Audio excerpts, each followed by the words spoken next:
I'm going on a road trip, and it's a pretty big one. It seems like I don't have ABS now. Showers there for truckers. I'm glad I chose this Walmart over the last one. This woman like almost hit me with her car. Gun put in my face. 72-ounce steak dinner challenge. I am here at Cadillac Ranch. Go see them aliens, man! Like my car is getting blown around the road right now.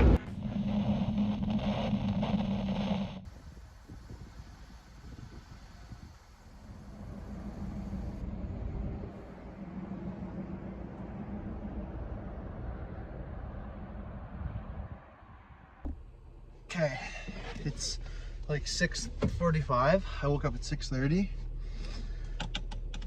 Pretty good sleep. Nobody bothered me. It was really cold actually, but I just tucked really deep into my sleeping bag like I always do and just head under the bag. The mattress for the bed is a little thin still, so eventually I have to kind of toss and turn just because it's like hard on your like hips or something, or your knees, just to be like laying on the one side or the other. Now I'm gonna go head over to Apache Donuts, I think it's called, pick up a donut and a coffee and get moving toward White Sands.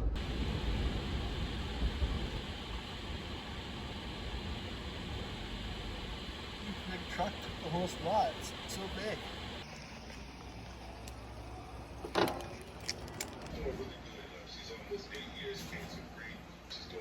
Okay, Apache Donuts, very nice. Really similar donuts to the place that I went to yesterday. They also had just like a cinnamon sugar cake donut. It just called my name. So I got that. And I got a cup of joe, a giant cup of joe. And a styrofoam cup, like look at this. I'll drive down here and see the mountain for a second before I turn around. We got a little bit of time because I got up so early.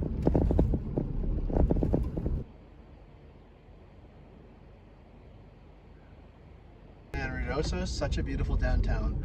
The views of that mountain are insane.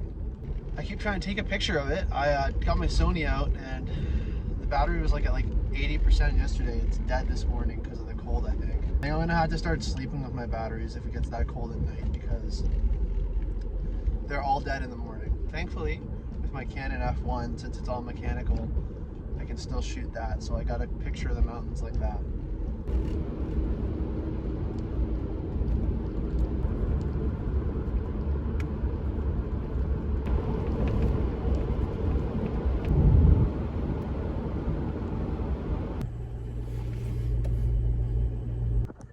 Okay guys, so I just pulled up to the White Sands National Monument Visitor Center. I'm here right now. It opens in just a few minutes. 10 minutes to be exact. And I'm gonna go take some photos. I'm excited to be here. Apparently these dunes are like, in geology terms, relatively new. They're like 10,000 years old that they've kind of formed in the way that they are now. But I think they're gypsum, and scientists use these dunes to kind of study Mars.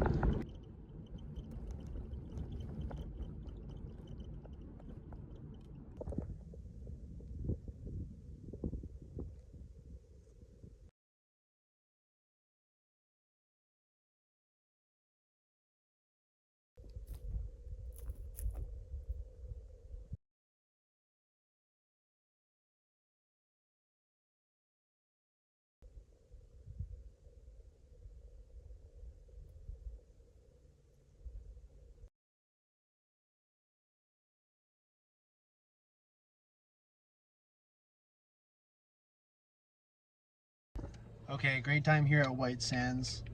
I picked one of these up just before I left. It's a cactus candy. Prickly pear. It's kind of a mix between a Sour Patch Kid and a Turkish Delight. Okay, it's cowboy time. Gonna get a cup of joe and hopefully some huevos rancheros. Goodbye White Sands, it was a blast.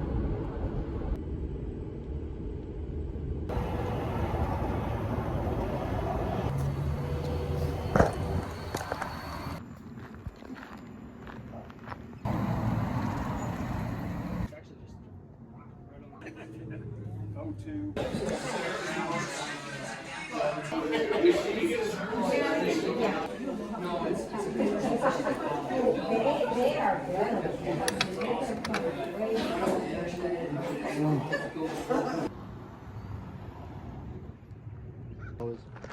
good. I had huevos rancheros and I got a big thing of horchata. So that was a lot of food. The huevos rancheros was super good too. The horchata, insane. Look at how big this is. I'm gonna taste it right here. Okay, my description, it's like drinking rice pudding. Sweet cinnamon milk. Okay, now on to the ghost town, Lake Valley. Let's go. So Lake Valley was abandoned in the 1890s, I believe, after it was a silver boom town. And once the boom busted, so did Lake Valley.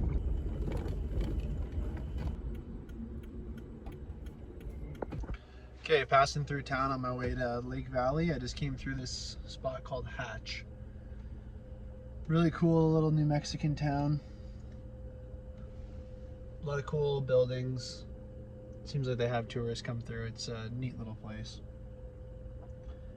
So I'm gonna go check out this little place called, I don't know what it was called, Hatch Mercantile Co. or something like that.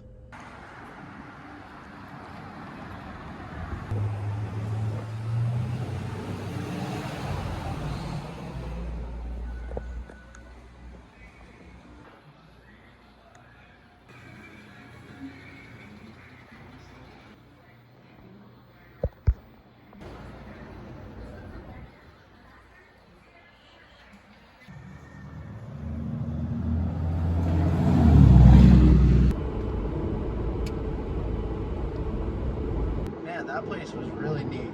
The guy told me that American Pickers had been there. That checks out. There was so many signs in there, like it just looked like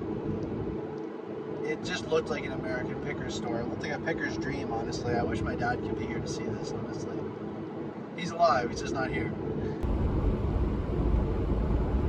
So I'm just rolling up on the historic ghost town of Lake Valley. I'm out there, man. I'm in the middle of not a lot.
Holy moly, guys, was that a time. That is a super cool town. The town actually boomed in the 1880s more so. So I guess what happened is the silver was the purest silver you could find. It was super easy to take it out of the mine. They could just almost peel it off the wall. They took the silver out of there with the saws. Like, it was so easy to get it out. And then what happened is the gold standard was introduced. And when that happened, this price of silver just completely plummeted and everybody just left. So the caretakers of this place, super nice people. I'm making a bit of a YouTube video with this. I just like, yeah, I had to, right? Do you mind if I put you guys in it a little bit? They actually like live there, being caretakers of the site. They work these historical sites as volunteers. They get to kind of keep the campsite and stay there as part of the deal. In my opinion, when you think of a ghost town, when the bust happens, you just think that the town goes completely dead and that no one else is there anymore. Not the case with Lake Valley. A lot of people left pretty much as soon as that happened, and then in the 1890s, I think there was a big fire that burned down like half of the town, and then again, people just left. It just started kind of killing the town.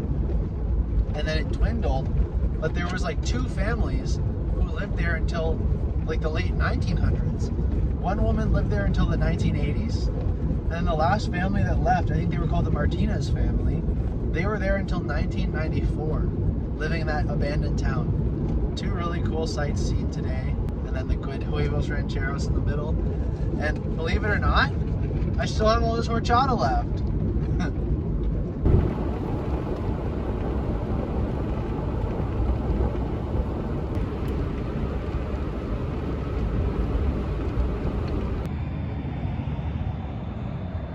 Okay guys, so that was a heck of a drive, but I finally made it to Tucson and I'm at the Holy Land Cracker Barrel. And there's a ton of people here, like RVs. Look at these, they're nice ones too. I am hot on the trail, the Rubber Tramp Rendezvous. I'm in good spirits, but one thing that happened on the way here, which kind of made me crap myself, was I got pulled over by a cop just outside of Tucson.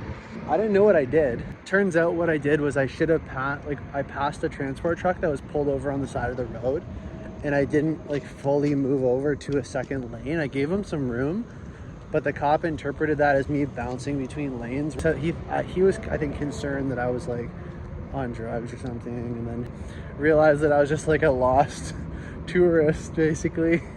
And I told him like my life story, and then he eventually just was like, have a nice night, sir, you're fine. Now I'm here in Tucson, walking around looking for food. Cracker Barrel closes at like 9, which is like in like 10 minutes, so I'm not gonna go in there and bother them tonight. I would usually take my car with me and drive over to get food, but it's so busy at the Cracker Barrel with campers that I'm actually worried about losing my spot. So I'm footing it, 2 feet in a heartbeat, as my friend Matatio would say. Guys, look. Neat. Okay, so I'm back in the car. Had a pretty good time. Walked down to the Walmart. And this is the best night I've had on the trip so far, for sure, because I have literally 20 other cars around me.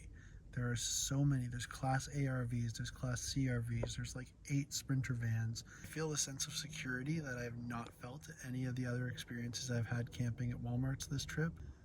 This is like 5 times the amount of people at Roswell, at least. Like, so nice. So yeah, overall I'm feeling very thankful, and I'm ready to get a good rest. I think it's about like 9:45 or 10 o'clock or something here now. So it's going to be another really early bedtime, but you know, I can use the rest, no problem. So yeah, I'm going to bed now, and I'll talk to you guys tomorrow morning.